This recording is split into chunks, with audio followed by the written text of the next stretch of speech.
검찰총장님께서 요즘 굉장히 정치 언어를 많이 연구하시는 게 아닌가라는 우려가 듭니다. 일단은 완전 박타 이런 거 굉장히 과격한 언어인데 그것이 아니고 수사와 기소의 분리라는 것이 오랫동안 많이 논의되었던 과제잖아요. 그러니까 이것은 갑자기 검찰이 무언가를 뺏는다 이렇게 말씀하시는 건 좀 과장법이 아닌가 이렇게 생각이 들고요. 두 번째로 이 의견을 표출하는 방식에 있어서도 우리가 공무원들이 쓰는 방식과는 굉장히 거리가 멀다. 우리가 입법에 대해서 각 부처가 의견 표명을 하는 과정이 충분히 있고요. 이거 제가 분명히 말씀드릴 수 있는데 저도 특정 법안을 개정하는 과정을 지켜본 바가 있습니다. 공직에 있을 때. 그럴 때 각 부처에서 이견이 엇갈릴 때는 두 부처의 관계자들이 참석을 하고요. 그 법안과 관련된 의원들이 의견을 청취합니다. 그리고 국회 전문위원회 의견도 청취하고요. 네. 이런 여러 가지 과정이 있는데 굳이 지금 공무원이 언론 인터뷰를 통해서 이렇게 하는 것이 맞는가, 좀 정제된 언어와 민주적 절차에 따라서 하면 더 좋겠다 이런 생각이 들었습니다. 세 번째로 오늘 부정부패에 대해서 굉장히 목소리를 높여서 지탄하셨는데 검찰 내부의 부정부패 좀 먼저 척결해 주시면 안 되겠습니까? 여러 가지 의혹이 일었던 부분에 대해서 검찰총장이라면 검찰 내부도 더 깨끗하게 만드는 데 더 힘을 써야겠죠. 그러면서 매우 아쉬움이 드는 발언이었습니다. 그렇군요. 일단 내부에 있는 여러 가지 문제를 들여다보지 못한다라는 부분에 대해서도 말씀을 하셨고 특히 의견을 표출하는 그 방법에 대해서 얘기를 하신 것 같습니다. 물론 이견은 있을 수 있는데 이 공직자가 발언을 할 때 어떠한 그리고 또한 입법이나 이런 부분 논의에 있어서 이런 식으로 의견을 개진하는 것이 타당하겠느냐 이 부분 말씀하셨는데 어제 오늘 또 윤 총장의 발언을 보면은요 국민이라는 얘기를 굉장히 많이 하고 있습니다. 어제 같은 경우 국민들께서 이 과정을 계속해서 관심을 갖고 지켜봐 달라라고 얘기를 했고요. 오늘도 국민을 보호하기 위해 자기가 이렇게 발언을 하고 있다라는 뜻을 애둘러 비치기도 했는데 이런 얘기는 어떻게 들어야 됩니까? 그러니까 그야말로 절박함이죠. 저는 어제 인터뷰 그리고 오늘의 발언에서 윤석열 총장의 절박함과 각오를 읽었습니다. 사실 국회의 지금 의석 구성을 보게 되면 범여가 180석 정도를 확보한 거대 여당 상태입니다. 그리고 다들 아시다시피 그 범여권은 윤석열 총장에게 편견이나 선입견 정도가 아니라 명백한 차고 넘치는 적대감을 가지고 있습니다. 이런 상황에서는 정세균 총리 주문대로 또는 청와대의 주문대로 차분히 의견 개진을 하는 게 불가능하다는 것을 윤석열 총장이 알았을 것 같고요. 저는 그 마지막 마지노선이 무너진 게 신현수 수석의 사의 표명 파동이었다고 봅니다. 문재인 대통령이 신현수 수석, 검찰 출신의 문재인 정부 첫 민정수석을 임명하면서 마지막 대화와 타협이었던 가능성을 엿봤지만 결과적으로는 패싱 논란이 일어나고 박범계 장관과 두 번이나 만났는데 인사안이 반영되지 않으면서 이 국회나 청와대를 향해서 가지고 있던 기대의 끈을 윤석열 총장은 저버릴 수밖에 없었던 것 같고요. 그렇다면 이 국민일보 언론 인터뷰 내용에 나오는 것처럼 검찰의 수사권 완전 박탈, 이게 윤석열 총장 보기에는 검찰 조직의 어떤 문제가 아니라 국가의 전체적인 반부패 역량이 줄어드는 제도 개악으로 보였겠죠. 이걸 막을 수 있는 건 이제 국민 여론밖에 없다. 왜냐하면 100석 남짓한 의석을 가지고 있는 야당 국민의힘이 이제껏 보여준 정치력으로는 그리고 지금의 어떤 실정 법상, 국회 법상으로는 이 더불어민주당이 추진하는 6월에 통과시킬 예정이라고 하지 않습니까? 중대범죄수사청 법안을 막을래야 막을 수가 없기 때문에 마지막 최후의 보루로 저는 국민을 찾기 시작했다. 이건 그만큼 윤 총장이 이 문제에 절박하게 다가서고 있다는 방증으로 해석을 합니다. 네. 자, 그만큼 이제 어제는 직을 걸어서 막을 수 있다면 100번을 걸겠지만 그것이 무슨 소용이 있겠느냐라고 얘기하기도 했죠. 이제는 그 절박함에서 국민을 찾고 있는 것이다라고 그렇게 장평론가는 해석을 하셨습니다. 물론 정치권에서는 다른 해석이 나오고 있는 여지도 있습니다만 이 부분은 잠시 후 더 짚어보도록 하고요.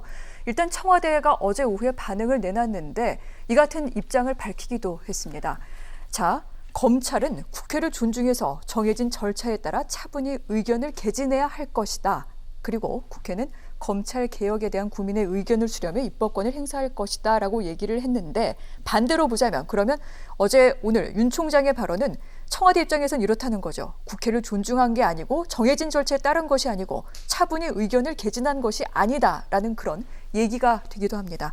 제가 이렇게 해석한 게 맞을까요? 쉽게 말하면 조용히 하라는 거죠. 네. 언론이나 다른 국민들, 또 다른 경로로 이야기하지 말고 할 말 있으면 국회 통해서 하라는 건데 모순점이 있다고 봅니다. 네. 사실 지난번 법사위에서 야당이 윤석열 총장 불러서 입장을 한번 들어보려고 했어요. 국회를 통해서 이야기하는 거잖아요. 그런데 윤석열 총장 법사위 오겠다는 출석 의사 나타냈지만 여당에서 못 오게 막았습니다.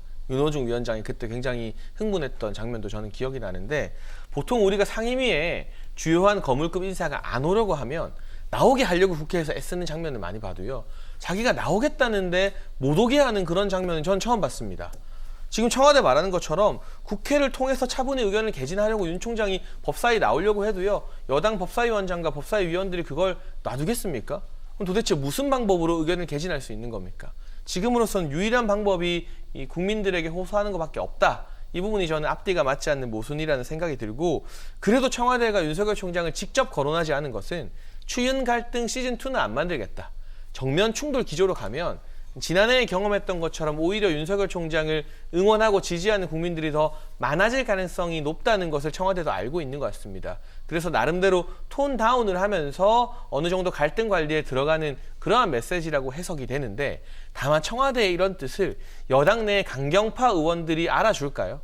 벌써부터 김남국 의원이나 김용민 의원 같은 경우는 윤 총장을 향해서 매우 날선 언어를 쓰고 있고요. 차기 당대표 출마가 유력시되는 이제 친문의 홍영표 의원 같은 경우도 나갈 거면 나가라, 직을 100번 걸어도 검찰개혁 못 막는다, 또 이렇게 벌써 정면으로 충돌을 하고 있거든요. 청와대는 나름대로 불쾌한 가운데 정면 충돌 안 하겠다.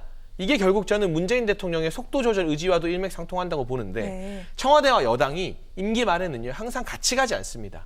여당은 여당대로 움직이고 청와대는 청와대대로 다른 계획을 가지고 있습니다. 지금 민주당의 강경파나 주류들은 청와대의 이 같은 기조보다 훨씬 더 강하게 윤석열 총장을 때릴 가능성이 높고 이미 벌써 때리고 있기 때문에 이게 자칫하면 추윤 갈등 시즌2로 번질 가능성은 여전히 남아있다고 보입니다. 그렇군요. 자, 여당 얘기하기 전에 한 가지만 좀 더 알아보도록 하겠습니다. 이 정부에는 법무부 장관이 있죠. 검찰총장을 지휘하게 됩니다. 지난해 이 문제를 둘러싸고 추미애 전 법무부 장관과 윤석열 검찰총장 강하게 대치했던 바 있는데, 지금 벌어지고 있는 이 문제, 신임 박범계 법무부 장관이 어떻게 풀어나갈 것인지 이 부분에도 관심이 몰리고 있습니다. 지금 검찰 내부망에서는 중대범죄수사청에 대해 비판하는 현직 검사들의 글이 올라오면서 집단 반발 가능성까지 나오고 있는데, 지금 신현수 민정수석이 사의 표명했던 이 부분도 어떻게 좀 정리가 안 된 상태에서 이 중수청과 관련된 논란을 박범계 장관이 어떻게 수습할지, 이 부분이 그래서 관심을 좀 모으고 있는 내용이기도 합니다. 어떻게 해야 될까요, 평론가님?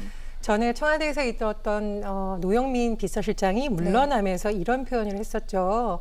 삼척의 얼음이 어는 것이 하루아침이 아니듯이 녹는 것도 하루아침에 되는 것이 아니다. 검찰이 수십 년간 가지고 있던 권한을 분산시키는 작업이 어떻게 쉽게 되겠습니까? 그리고 검찰 내부에서 어떻게 그것이 순순히 받아들일 수 있겠습니까?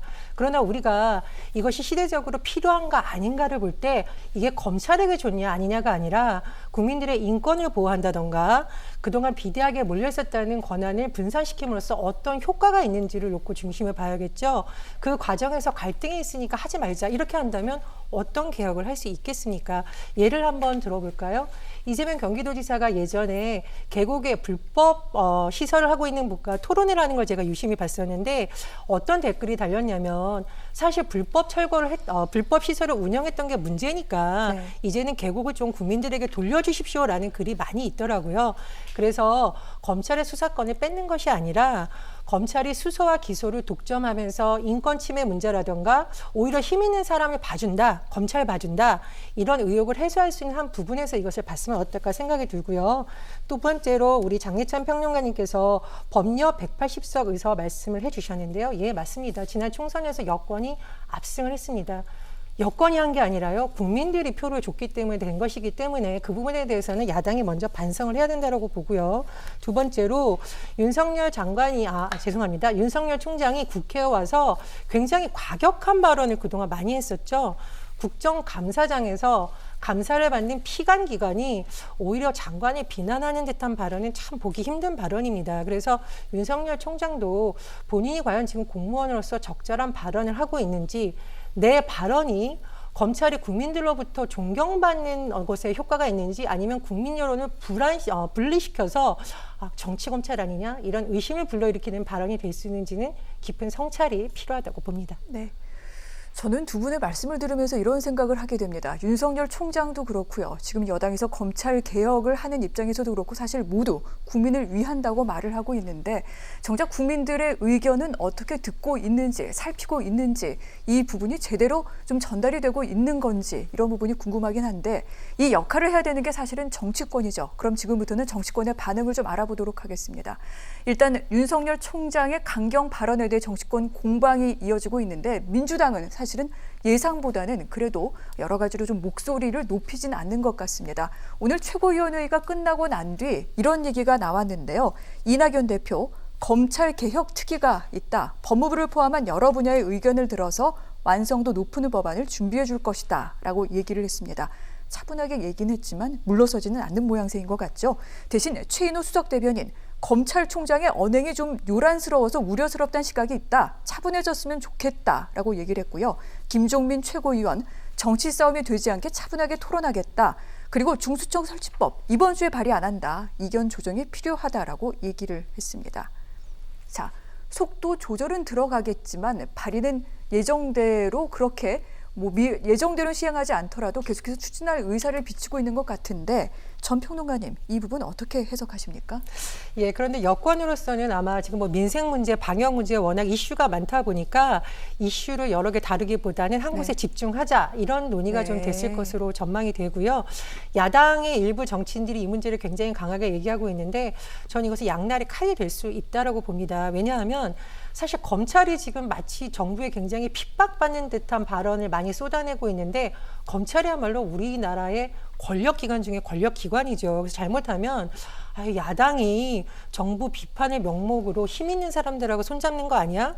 그리고 검찰개혁이라는 게 지금 뭐 갑자기 된 게 아니라 수십 년간 논의가 됐던 거고 또 문재인 대통령 후보가 이미 선거 기간에 공약했던 거를 그런 약속을 지켜야 되는데 어떻게 하라는 건가 이런 반론이 제기될 수 있습니다. 그래서 사실은 이건 정치권이 너무 선거용으로 쓸 소재는 아니라고 보고요. 말 그대로 차분하게 누군가가 법안을 발의한다면 그 법이 정말로 헌법에 위배되는 것인지 기존 법안과 충돌되는 것인지 입법부는 입법부대로 차분하게 논의하면 된다고 봅니다. 아, 그렇군요. 일단 좀 차분한 논의가 필요하다라고 말씀을 하셨는데 하지만 야당 측에서는 그렇게 보고 있지는 않는 것 같습니다. 국민의힘 같은 경우에는 윤석열 총장의 공개 반발, 작심 발언, 충분한 이유가 있다라고 판단하면서 지원 사격에 나서고 있는데 이 모양새, 사실 4월 재보궐선거 이제 한 달 정도 남은 가운데 어쩌면 검찰 개혁 또한 이 보궐선거 이슈로 가져오려는 게 아닌가 그런 해석도 나오는데요. 근데 사실 정치적인 해석만 짧게 덧붙이면 국민의힘에서는 검찰개혁 이슈가 불거지는 것 그리고 윤석열 총장과 여권의 갈등이 불거지는 게 훨씬 더 야당에게 유리한 이슈라고 판단을 하는 것 같습니다. 실제로 지난해 내내 야당에게 유리한 국면으로 작용을 했고요. 하지만 제가 이 정치적인 걸 떠나서 아까 앵커의 멘트 중에 아주 본질적인 내용이 있었는데 과연 국민에게 이로운 제도 개혁인지 개혁인지에 대해서 논의가 너무나 부족하다는 부분입니다. 지금 범여권에서는 이런 수사 기소 분리를 영국 롤모델 이야기를 참 많이 하고 있어요. 영국에서 1986년도에 경찰이 수사를 담당하고 왕립기소청이 기소를 전담했던 제도가 실제로 도입된 바가 있는데 그 제도 도입하기 이전에 3년 동안 공론화위원회 만들어서 국민들에게 알리고 설득하는 과정을 거쳤습니다. 그런데 우리는 검경수사권 조정이라는 중차대한 제도 변화가 올해 1월 1일부터 이제 막 시행돼서 아직 그 제도도 잘 모르는 국민들이 상당히 많아요.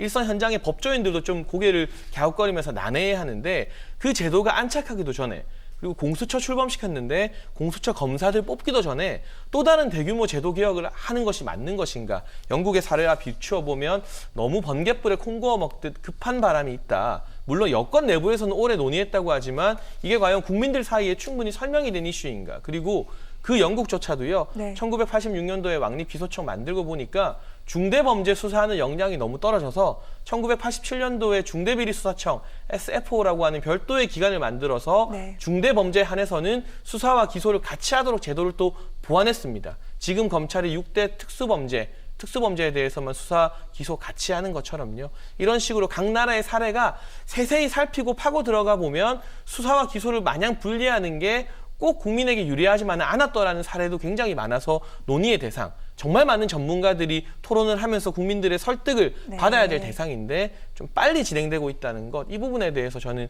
우려감을 표하고 싶습니다.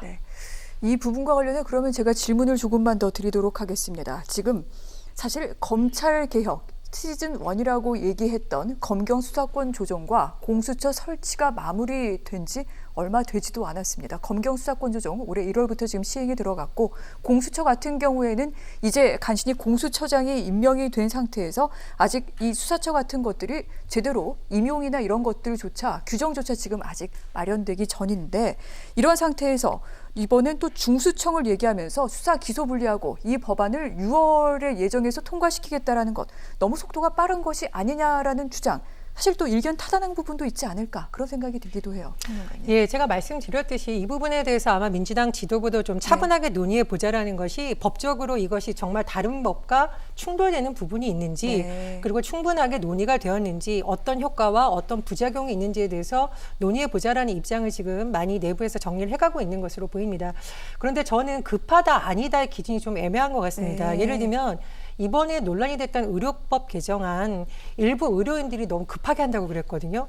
근데 그거 사실 제가 10년 전에 기자할 때부터 수차례 발의됐던 법안입니다. 그리고 그 내용을 잘 아는 국민들도 있고 모르는 국민들도 있어요. 일일이 여론조사해서 할 수는 없는 거죠. 그렇기 때문에 우리가 입법부 국회의원들한테 권한을 주는 것이고 국회 입법조사처에 많은 전문가들을 영입을 해서 국민들이 아주 세세하게 알지는 못하지만 그러나 어떤 사례가 있는지 권한을 주는 것이거든요. 그러니까 이제 국민적 설득이라는 것이 맞는 말이기도 하지만 그런 특수성이 있고 그렇기 때문에 입법부와 국회를 지원하는 많은 전문가들이 있다라는 말씀 다시 드리고 싶습니다.